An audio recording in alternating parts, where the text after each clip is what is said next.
Assalamualaikum warahmatullahi wabarakatuh. Selamat pagi semuanya. Sebelum saya mulai, coba bayangkan Anda berada di situasi berikut.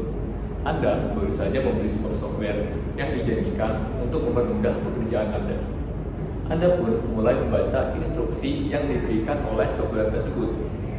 Nah, alih-alih mempermudah, instruksi tersebut malah dipenuhi dengan istilah teknis yang membingungkan.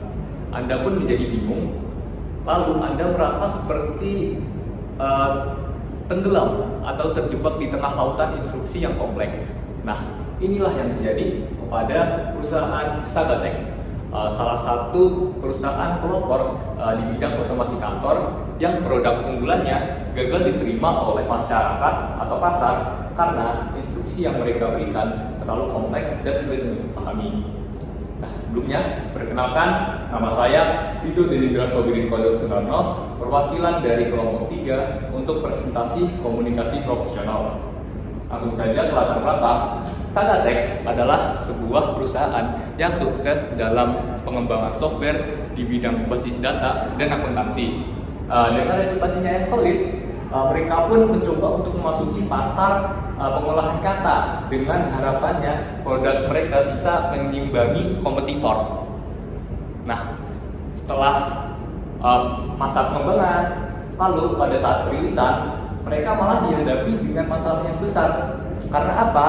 Karena produk yang mereka luncurkan itu sulit untuk diterima atau dipahami oleh penggunanya. Karena instruksi yang mereka berikan itu terlalu detail dan akurat dan penuh dengan istilah-istilah yang teknis.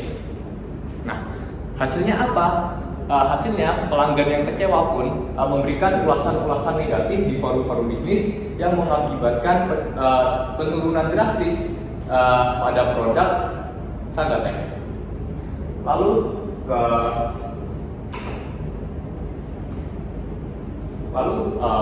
pada identifikasi masalah, yang pertama adalah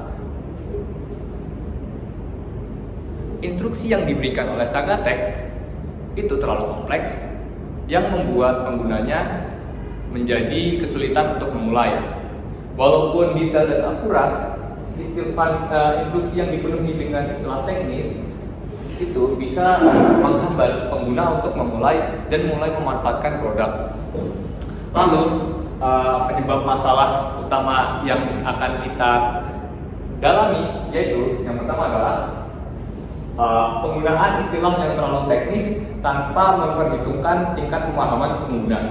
Yang kedua, ada kurangnya pengujian dan umpan balik pengguna pada saat proses pengembangan software. Dan yang ketiga, ada fokus kepada fitur dan bukan kepada penggunaan yang mengakibatkan kebanyakan fitur dan membuat penggunanya menjadi bingung.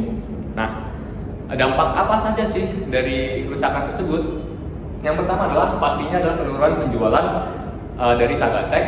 Yang kedua adalah reputasi mereka yang tercoreng di pasar bisnis.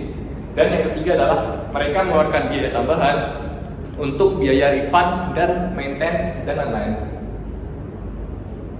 Lalu, solusi apa sih yang kelompok kami usulkan? Yang pertama adalah implementasi alat komunikasi internal seperti menggunakan Slack atau Microsoft Teams agar tim pengembang dan tim dokumentasi itu bisa saling berkolaborasi dan bisa saling membantu. Yang kedua adalah pelatihan komunikasi untuk pelatihan komunikasi untuk tim dokumentasi. Nah, ini harapannya agar tim dokumentasi bisa menyederhanakan kata-kata teknis agar mudah dipahami oleh para pengguna. Yang ketiga adalah menggunakan feedback secara berkala pada saat pengembangan. Dan yang keempat adalah merilis secara berkala level-level instruksi pada waktu perilisan. Seperti ada level pemula, level menengah, dan level lanjutan. Nah, yang terakhir ada program bantuan pengguna seperti video tutorial atau pelatihan secara daring. Sekian presentasi yang bisa saya sampaikan. Terima kasih.